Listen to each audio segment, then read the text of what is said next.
आपके जेब में रखे फोन पर सबसे ज्यादा इस्तेमाल होने वाली ऐप व्हाट्सएप।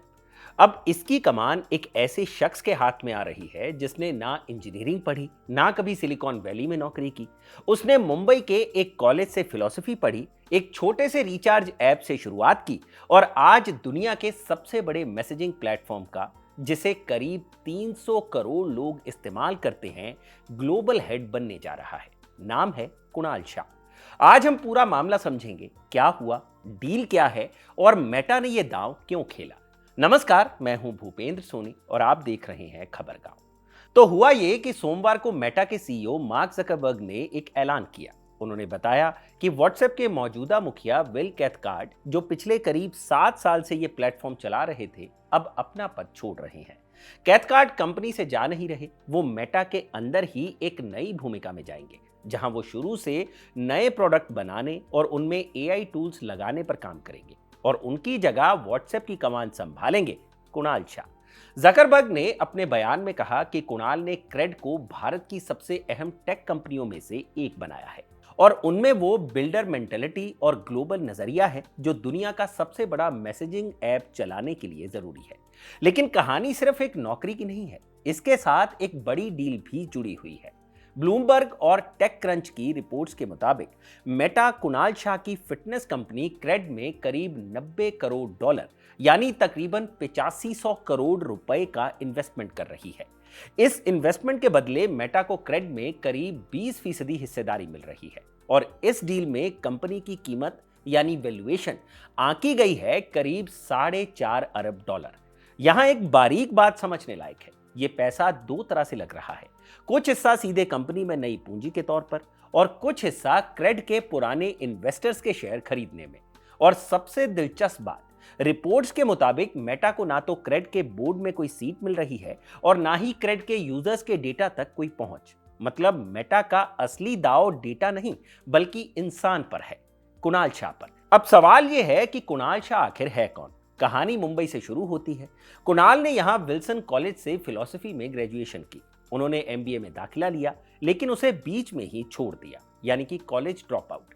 2010 में उन्होंने संदीप टंडन के साथ मिलकर एक कंपनी बनाई, फ्रीचार्ज। आइडिया सीधा था, मोबाइल रिचार्ज और बिल भरो और बदले में कैशबैक या कूपन पाओ। उस दौर में जब भारत में स्मार्टफोन्स और डिजिटल पेमेंट तेजी से बढ़ रहे थे, फ्रीचार्ज एक जाना पहचाना नाम बन गया। और फिर 2015 में आया वो पल जिसने कुणाल को सुर्खियों में ला दिया।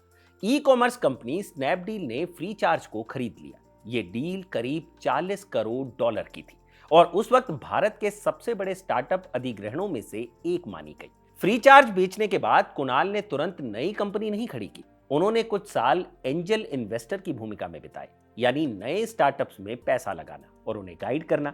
रिपोर्ट्स के मुताबिक उन्होंने 200 से ज्यादा स्टार्टअप्स में निवेश किया और फिर 2018 में उन्होंने अपनी सबसे बड़ी पारी शुरू की, क्रेड। शुरुआत में क्रेड का आइडिया एकदम साफ था, जो लोग अपने क्रेडिट कार्ड का बिल समय पर भरते हैं उन्हें रिवॉर्ड्स दो, यानी जो जिम्मेदार कस्टमर्स हैं उन्हें इनाम मिले। धीरे धीरे क्रेड सिर्फ बिल भरने तक सीमित नहीं रहा, उसने लेंडिंग यानी कर्ज, पेमेंट्स, इंश्योरेंस और वेल्थ प्रोडक्ट्स तक अपना दायरा फैलाया। आज क्रेड के करीब 1.7 करोड़ मंथली यूजर्स है। जी, 1.70 करोड़। और कुछ रिपोर्ट्स के मुताबिक भारत में क्रेडिट कार्ड के बिल पेमेंट्स का एक बड़ा हिस्सा, करीब 40% तक इसी प्लेटफॉर्म से होकर गुजरता है। कंपनी को भारतीय रिजर्व बैंक यानी आरबीआई से पेमेंट एग्रीगेटर का लाइसेंस भी मिल चुका है। खुद कुणाल शाह ने इस ऐलान के बाद एक्स पर लिखा कि क्रेड का सालाना रेवेन्यू करीब 3,200 करोड़ रुपए है, यानी तकरीबन $32.5 करोड़ तक पहुंच चुका है। हालांकि क्रेड का सफर सीधी चढ़ाई वाला नहीं रहा। डेटा के मुताबिक क्रेड की कीमत 2022 में अपने पीक पर करीब $6.4 अरब तक गई थी। फिर 2025 की एक फंडिंग में यह घटकर करीब $3.5 अरब रह गई और अब मेटा वाली इस डील में यह दोबारा बढ़कर $4.5 अरब पर है, यानी कंपनी की वैल्यू ऊपर नीचे होती रही है और इस डील ने उसे एक नई ऊंचाई दी है। लेकिन सबसे बड़ा सवाल अभी बाकी है, मेटा ने क्रेड के फाउंडर को व्हाट्सएप चलाने के लिए क्यों चुना? इसका जवाब एक शब्द में है, भारत। व्हाट्सएप का सबसे बड़ा बाजार भारत ही है, जहां इसके 50 करोड़ से ज्यादा यूजर्स हैं। और मेटा व्हाट्सएप को सिर्फ चैटिंग ऐप नहीं रहने देना चाहती। वो इस पर एडवर्टाइजिंग, सब्सक्रिप्शन, पेमेंट्स, कॉमर्स और एआई एजेंट सब कुछ लाना चाहती है, ताकि इससे कमाई हो। और इस काम के लिए ऐसा शख्स चाहिए था जो भारतीय कस्टमर्स को और पेमेंट के इस पूरे सिस्टम को अंदर तक समझता हो। ब्लूमबर्ग के मुताबिक मेटा के chief product officer Chris Cox ने यह तलाश खुद आगे बढ़कर की। उन्हें एक ऐसा फाउंडर चाहिए था जिसकी जड़ें उस बाजार में हो जहां व्हाट्सएप पहले से मजबूत है। कुणाल शाह अब बेंगलुरु छोड़कर अमेरिका जाएंगे और मेटा के मेल्लो पार्क हेडक्वार्टर से फुल टाइम कर्मचारी के तौर पर यह जिम्मेदारी संभालेंगे। और यह मेटा का कोई नया तरीका नहीं है, यह कंपनी पहले भी ऐसा कर चुकी है। किसी कंपनी में बड़ा इन्वेस्टमेंट करो और उसके फाउंडर को अपने यहां ले आओ। पिछले साल मेटा ने स्केल एआई में 14 अरब डॉलर से ज्यादा लगाए थे और उसके फाउंडर अलेक्जेंडर वैंग को अपनी नई एआई लैब की कमान सौंप दी थी। और 2020 में मेटा ने जियो प्लेटफॉर्म्स में करीब 5.7 अरब डॉलर्स लगाकर 10% हिस्सेदारी ली थी, वो भी व्हाट्सएप के जरिए भारत में कॉमर्स बढ़ाने के मकसद से। तो ये एक सोची समझी रणनीति है। अब क्रेड का क्या होगा? कुणाल शाह कंपनी के रोजमर्रा के काम से हट रहे हैं, लेकिन वो क्रेड में शेयर होल्डर बने रहेंगे।